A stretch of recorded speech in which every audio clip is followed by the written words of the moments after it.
Today at Blade Ops, we are checking out some pretty sweet pieces today. We're going to be talking about spring assists. And right now, we're going to start off with the Rat 1 spring assist model. This is a fantastic model. Super reliable. This one opens with the thumb studs. Has a traditional drop point edge blade. Closes with what is called a liner lock. So you just push that little piece over, and it releases the blade.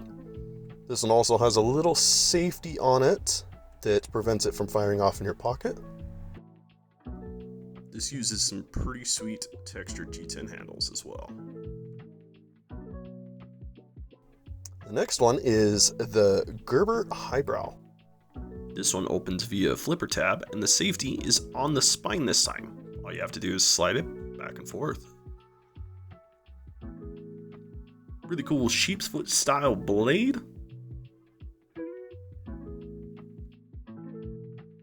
This one uses some pretty sleek aluminum handle scales. Has a pivot lock versus your traditional liner lock like the other one, which also allows for ambidextrous use. The next knife we're going to look at is the Revo Warden. Really like the tan G10 scales on this. And this one has a flipper tab that's a lot more pronounced, and the big difference is this one uses a tonto edge blade. This one, just like the first one, also features that liner lock.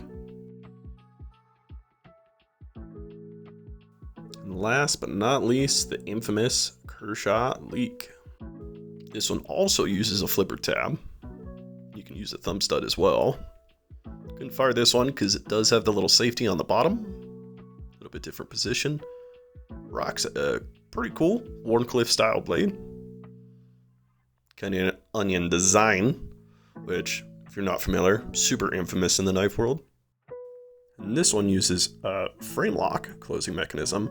So unlike the first one, the liner lock is just a little metal piece where the frame lock is the entire scale on that one side. But same style to close it. This one also uses some really lightweight aluminum scales. If you like this beginner's guide, make sure to subscribe down below.